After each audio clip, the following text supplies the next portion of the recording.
Well, here we go again, down the rabbit hole with another one. This little jewel here with the aerodynamic modifications here, that means high performance. And the U-joint or drive shaft that has no U-bolts. You don't need U-bolts. So we were junkyard shopping for some parts for a project the other day and picked this one up too. And supposedly the story is that it runs, or ran, which they all ran at one point, but we got zero coolant. I don't know if y'all can see in there. And then on the dipper stick, we got milkshake starting. So what I was told is the guy had got this truck and he was saving it to fix, and it had a coolant communication with the oil and the coolant. I'm wondering if they drained the coolant out just to keep the oil and water from mixing. He did tell me that he was running it every so often, just to keep it, you know, till he could get it ready to work on. But we're missing a battery here. I don't know anything about this battery here, so we're going to pull it and snag a couple of batteries and see what we got. Kind of do a little evaluation. It's been a while since this thing has been run, and then we do not have a key, so the ignition switch has been popped out, so we'll be able to hopefully do our key functions down here with this. So let me get the computer and we'll get some batteries in here and I'll come back to y'all. All right, guys, we got the batteries on. We just giving everything a good once over. We saw no coolant leaking around the radiator right here where it's common. Again, I think they either bled it or it lost coolant here. And we know we got coolant in the oil. So we got some hot batteries on here. Now we're gonna go set up the scan tool. All right, guys, so what we did here is we plugging in the scan tool. We took a picture of the barcode right here. Give us our VIN. I'm gonna let Triston talk y'all through it. So we got it plugged into the OBD2, or as we say in Louisiana, the OBD part 2. Yeah, this has the big fuse box and everything. And anybody that hadn't seen, this is the ignition switch, and this pin moves as you rotate the key. So one click back will be auxiliary, like if you're playing a radio in your truck. This is off. One click forward is on. All the way forward is start. So scan diagnostics, Ford, and it's got a boot up. He's processing. We got to go through our tool stash, man, that we got in the back of this thing. Yeah, they got a lot of stuff. Yeah, we got some goodies in this one. So, I don't know if we're getting glare on the screen. I can't see in the camera. number 10. So it's asking for the 10th VIN to figure out what year it is, and we don't know. So what is it? So 02. Okay, so we're gonna go to 02. 4. Enter. Pick 'em. Oh shoot. Pick 'em up truck. Super Duty. 4x2. And we want to read codes. What? Yeah, once you get into it, let's go to read codes, and we're gonna pull the codes on here and see what the truck's unhappy about. We can't even tell the mileage on it because it's the late 02, so it's got the digital odometer on it. Diagnostic trouble codes. Review or read code. Read codes, read current codes. Okay, and it's gonna want to key on, so we gotta click this forward.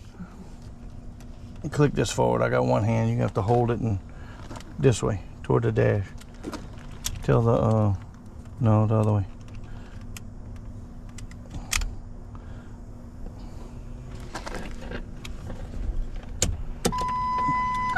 All right, so again, guys, we slid this forward to get our key going. All right, back up out of that and do it again. All right, so we're gonna see what we got. 245, that ain't bad. Yep, so we got our digital odometers, 245,000 miles. No codes. No How's codes, that so that means it's just gonna start up and run. We can drive it, You wanna, and we all good. we still gotta clear them. Yeah, well, there ain't no codes to clear. Wow. What you can do is back out of this and go to custom data stream and call that up and view data. And I'm gonna show everybody. So we got no codes, so there's nothing to show y'all there. That was kind of anticlimactic. You know, that's good when you fish them out the junkyard and they have no codes.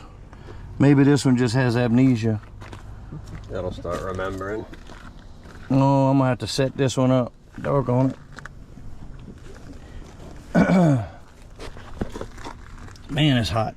Okay, guys, so I'm in the codes menu right here. I'm gonna try and set it up where y'all can see. Hang on a second, let me put some glasses on. Triston, you gonna pull your fuel sample? Yes, sir, I'm gonna. All right, I'm gonna leave the key on, but the pump shut off, so let me, okay guys, I'm back. I just wanted to see if this pulled up a usable pre-menu that I've done before or not. And it looks like it did. So we've got injector control pressure.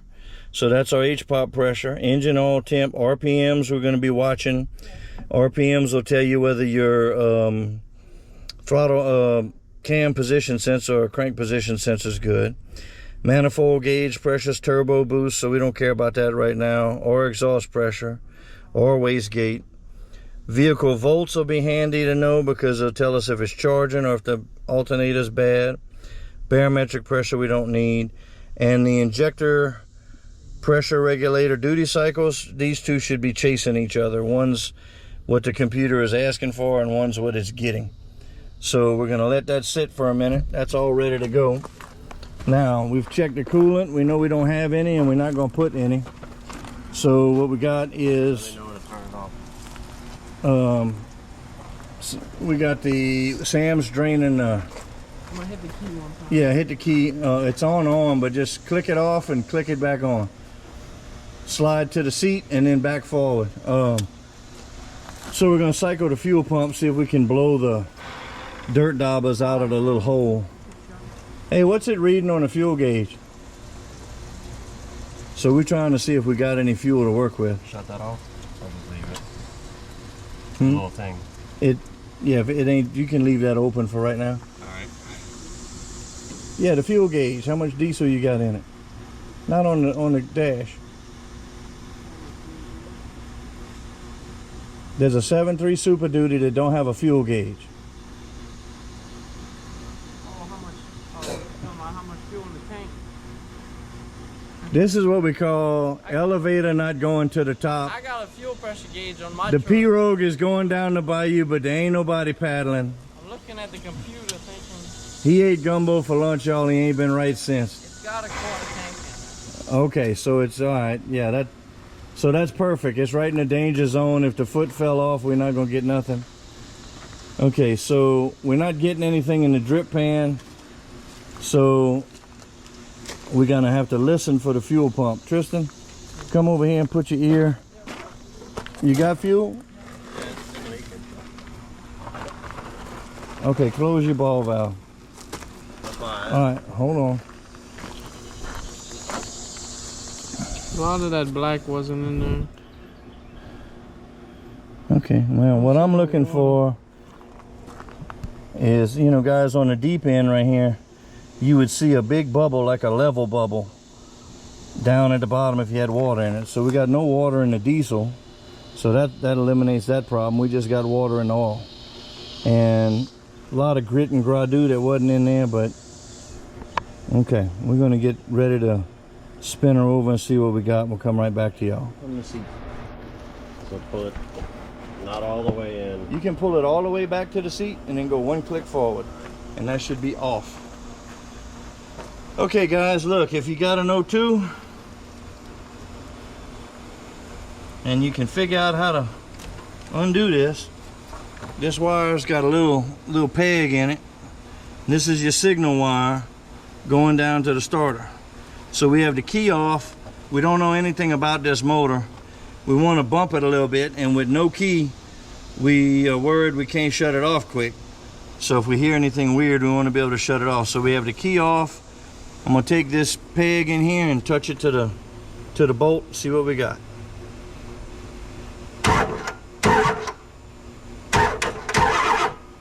Alright, so she's turning free. You think we need to spin it more than that? I'd spin it one good time, yeah. Alright, one good time, Tristan says, so we're going for it. Sounds good. Alright, now Sounds just pretty another good. thing we noticing that Tristan's talking about is you don't notice a pitch change where it's or the other way around where it gets real easy.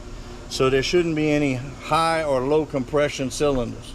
Yeah, sounds pretty easy. So what I'm gonna do is we're gonna go fire this, put some fire to the old girl.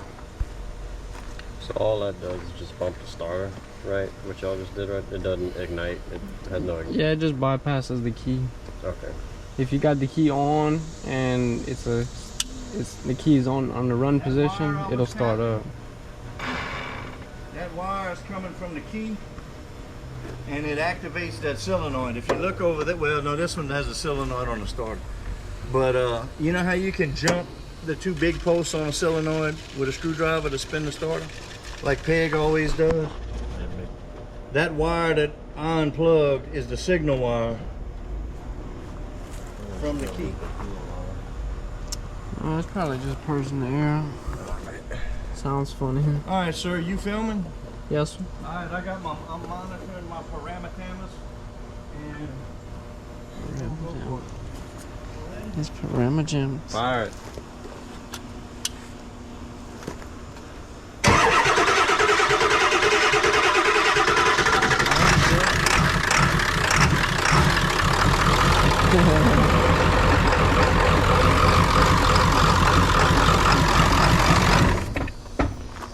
We're gonna.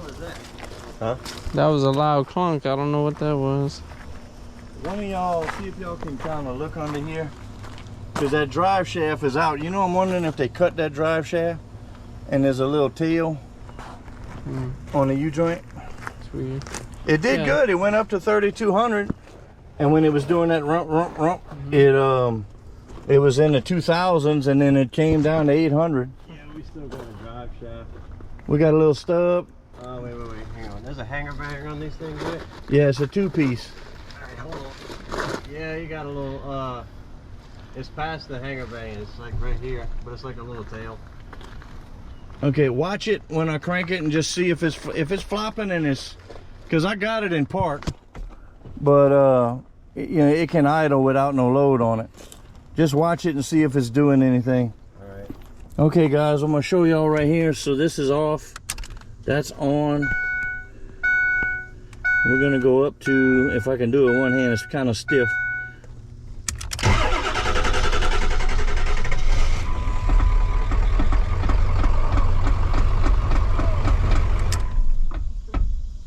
Yeah, it's hitting on the exhaust. All right. That was your knock. Well, we got a dingus under here that's evidently dangling too much. Somebody had tried to pull this rear end off, and it looks like they just cut the drive shaft. And Sam's getting the tarantulas off himself. So, all right, but I mean, hey, it's starting. So, you know, other than a little, you know, this will buff out. This means that's high performance. It's got superior airflow. It's a 3-door Ford. Huh? It's a 3-door Ford. It's a 3-door Ford. Yeah, this is the. That's a suicide door. Yeah, whoever opened that door. So, anyway, we know we're not connected to the back, so we're gonna have to do something with the drive shaft. But the good news is it runs. Inside. I wonder why. Well, we're gonna come back to you. We got to figure out what we're gonna do to neutralize this drive shaft issue under here. Okay, so I've been educated on, Triston was explaining to me that if you look, now this is his explanation, so we're gonna come over here. If you look down the side of the truck right here, you can clearly see, as he says, it's blatantly obvious that this is a dent side and not the bump side body. So just so y'all know, I know y'all hear that on YouTube about dent side and bump side. So this is definitely a dent side body for sure. Triston's got us on lock on that. All right, so anyway, we're gonna see if we can yank this drive shaft out, and that way we can run this thing a little longer and get a better look at the numbers. Y'all saw them, but I was holding the camera for y'all, so I didn't get a good look at them. So we're gonna drop the hanger bearing and pull the front shaft out the transmission and stick a little plug in there, and we'll be done. All right, now we're ready for action. So we had that slip yoke to the hanger bearing, and then this slip yoke was just dangling, flinging around and hitting the exhaust. So we had all that going. This thing took a lick from the side, and again, when I picked it up, somebody had already started fooling with the rear end. They undid the U-bolts, and it's just hanging by the brake lines and the shocks. So now we don't have any connection, so we all good. All right, we're gonna try this again. We're gonna look at our numbers and see.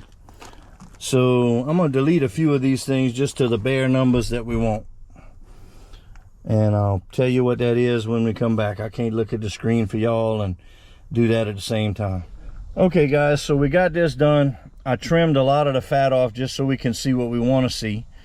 All right, so the top one is injector control pressure, which y'all know it got to be 520 or above. It should spike to 2400 or better to get cranked, and maybe a little higher than that on this because this truck hadn't run and we don't know. I got engine oil temp just for shits and giggles. I got engine RPM, which will tell us whether the crank position sensor is throwing a signal, because they won't start without that. And then we have the injector control pressure duty cycles. One chases the other one. So if I have this right, I got a 50-50 chance. So either the 15 number is what the computer is asking for, and the 14.9 is what it's getting, or the other way around. But these two numbers should chase each other and should stay, you know, for cranking, for running at idle, 9 to 11, maybe somewhere in that area, percent for the IPR, and on cranking, you know, maybe 35%. So let's see what we got here. I'm gonna spin her over. Let me what is crawling on me? Hang on, I got something on my neck. All right, I got the tarantula off of me. So here we go. We're gonna pull this back, and that is key off. Okay, we're gonna go one click forward, and that's key on. Everything comes to life. So we're gonna let our glow plugs work because the engine's still cool. Glow plug light just went on. So let's get over here and let's watch our injector control percents and our RPMs and our injector pressure. See what we got. Fire in the hole. All right, so that never went real high, so that's telling me we got good H-pops with no leak. All right, we're watching the voltage right here.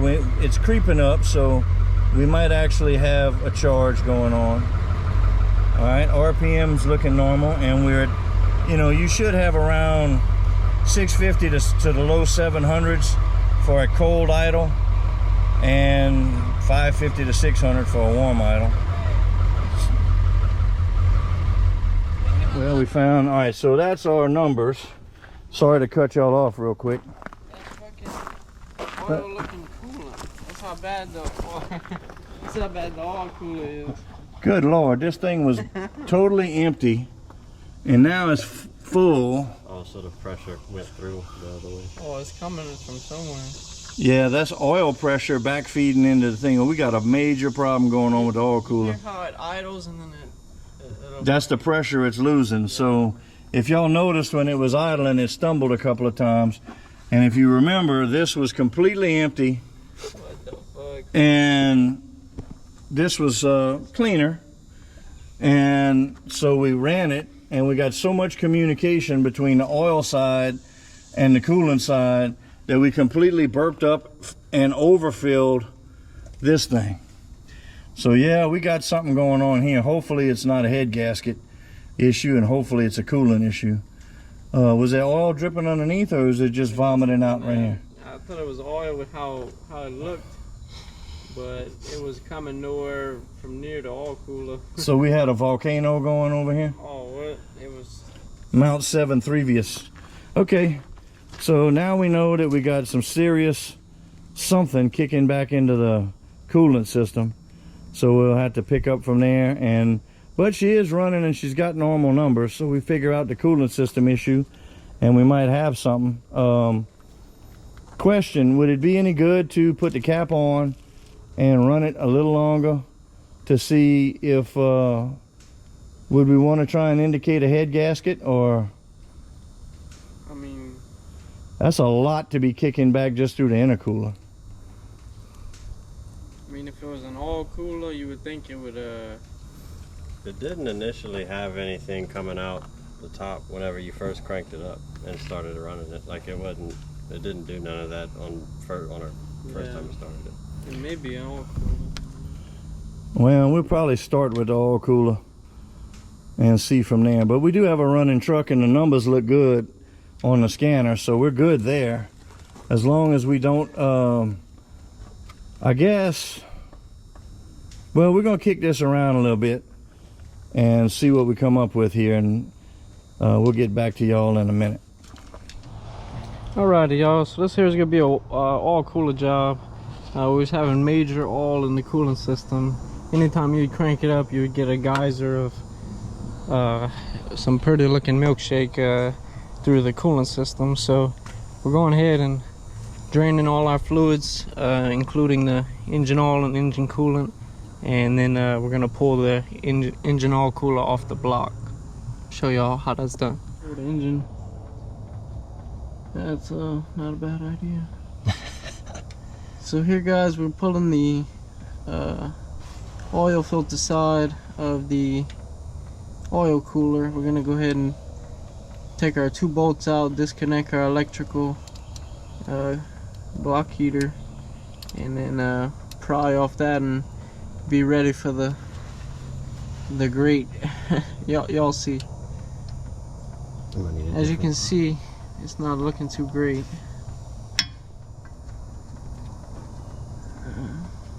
I need a different size socket for that other one. I don't think it's a different bolt. Man, I wonder what happened.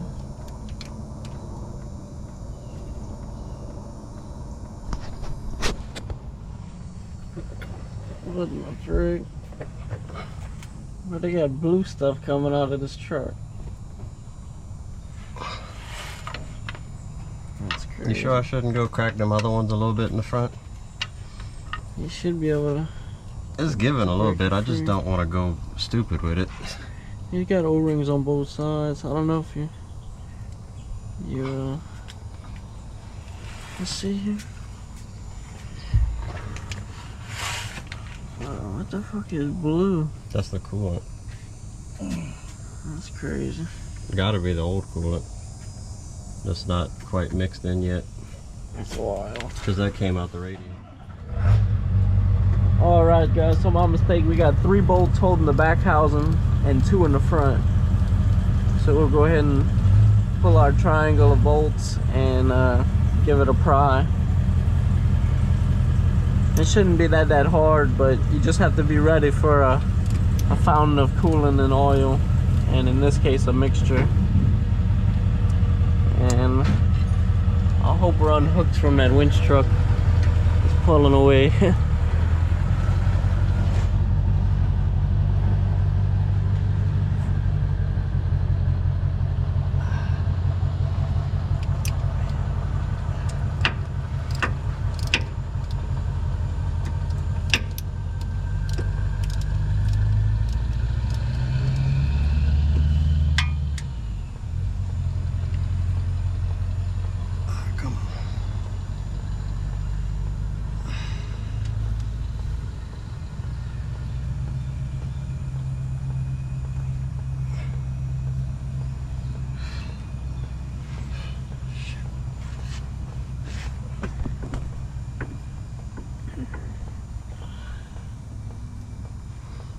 kind of cool filming your first time on the on one project, you know. Mm-hmm.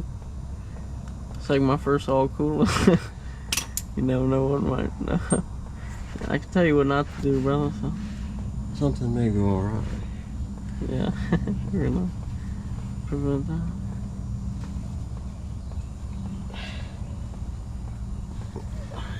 Alright, so once we got all our 3 bolts in the back, it should be enough wiggle to where we can get our rear housing off.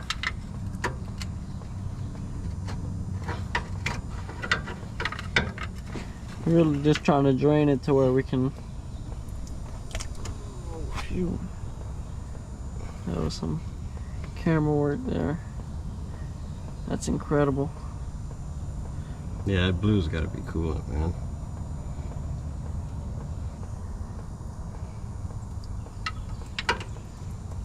That is gnarly. God damn. I thought I was tripping at first. Oh, the blue? Yeah, I never have I. I would like to know what they were running in it, and Shit. probably that peak shit.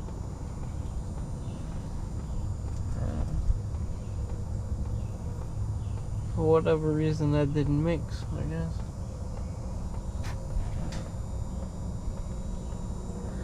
This camera's getting hot. Yeah, I hit on the backside here one time. Hit on the. You just tap it on there. There you go. It's moving. And you can hit on the housing too. Just Back here? yeah, you can hit on there. So guys, we just now that we got it off of the truck, we're gonna go ahead and clean, and that starts with disassembling our oil cooler here. And, we'll go ahead and show y'all how to check for leaks on the inside tubes and film it going back in the truck. All right, guys. Well, we are glad to report we found a smoking gun here. You put any amount of oil or water rather in this oil side, and it'll come straight through the coolant side here. All of the little ends of the copper pipes, as you can see, that's no bueno. All of the little ends of the copper pipes are corroded, and when we first pulled the oil cooler off, we got a bunch of blue looking coolant, and I'm not sure, I've never seen anything like that. So if y'all know anything about blue coolant in these trucks, maybe drop a comment. But it did not like that, so we're gonna go ahead and probably swap this whole oil cooler assembly, and yeah, that's junk on right there. So we'll go ahead and lube up the O-rings and film on the assembly here. All right, guys, so we shot air through the tubes here, made sure we didn't have no debris after this thing was sitting up in storage. And we're going ahead and filling this thing up to the brim, and we're gonna let it sit for maybe an hour or so to verify we don't have another busted oil cooler here. And if we pass that, we're gonna go ahead and, like I say, go ahead with the reassembly.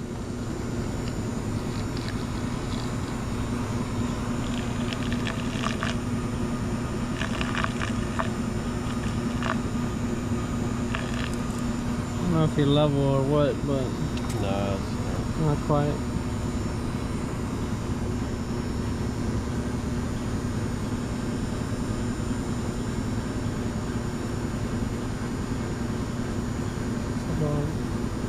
It's about like that, so we want to watch for if we're losing any water, and if we're getting any water through these passages here.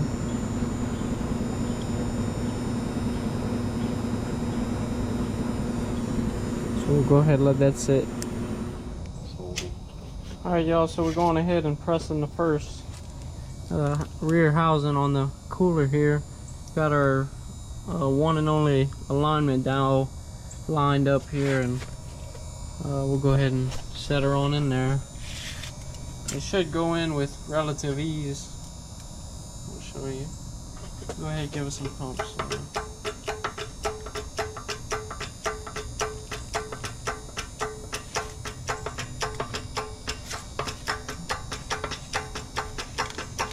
It'll get stiff and then Let me know when to stop. is that getting stiff? Looks like. Pull back off of it. Back off of the jack. Yeah. Looks crooked. Crooked. Yeah, like this gap back here between the little housing is smaller than the back here. Or we could just, Like left to right. or like it just looked like it was like, you get what I mean? Like it was more kinked on this side. Okay. Like this was We need to shim it up some more. I don't know.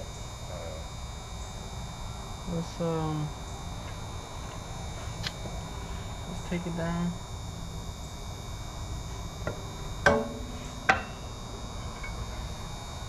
See what I'm saying? Like you can see how it's. I'll give it a. It's not a lot, but being too whatever about it. It looked like it was putting good tension on it. Yeah, it looked good. I wasn't like whatever it was. I mean, it may not have even been that damn serious. Look You know? look how much force we was putting down.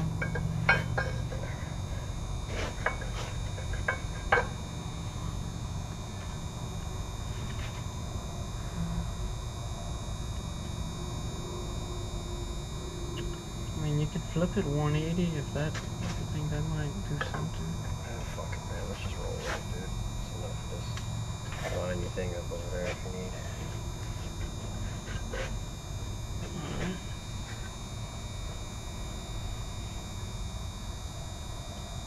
Alrighty.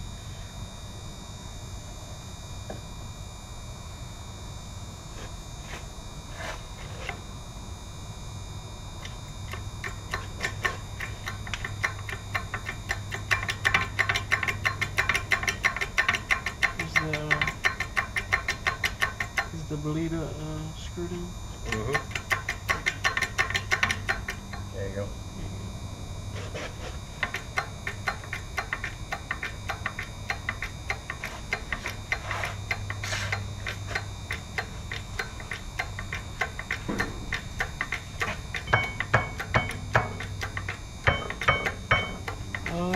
I'm just gonna send it, bro.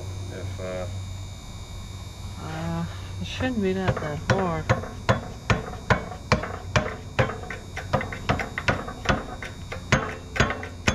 It's moving around, you ain't that far away. Moving? still going. That's about it right there. I can still. It's not stiff on the handle yet. Yeah, you can go into it. But that's about right. Alright. Now, do we have enough room to hit this dude on there? You want to go one piece? Do that Ziploc bag trick we talked about? I figured that was the decision we came to. Just So that's good with me. making sure.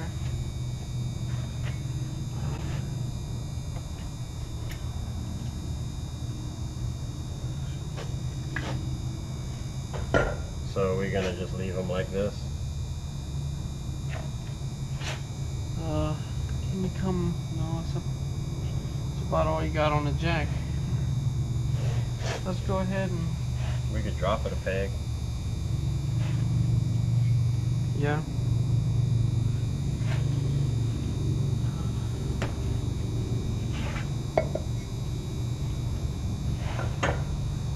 Go ahead and let's flip it over 180. Flip it over completely. Put it like this.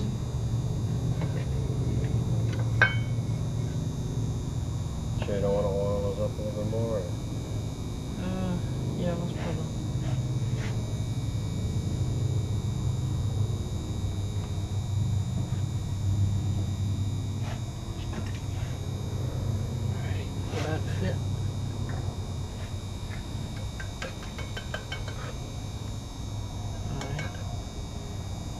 probably just gonna sit on the wood. Give it a shot.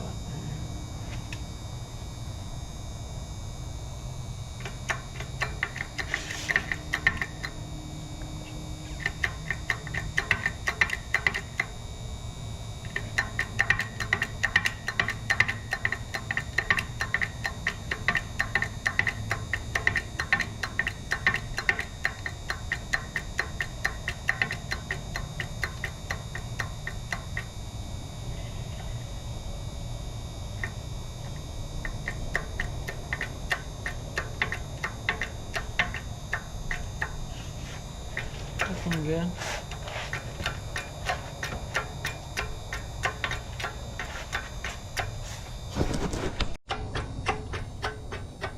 Alright, it looks like it's bottoming out.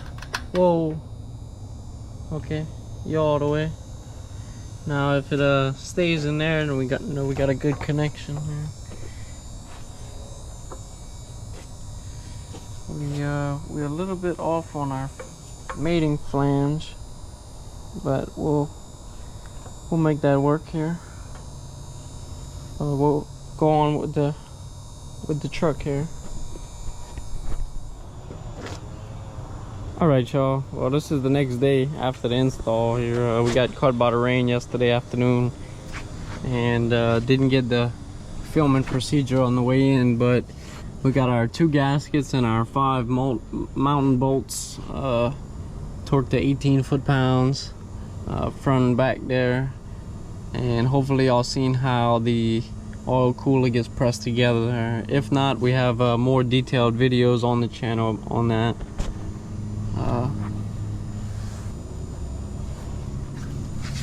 But that's as far as we're gonna go on this video. Next procedure on this truck should be the flushing procedure on both the coolant and the engine oil system. So we'll go ahead and end this one here, and thank y'all for watching.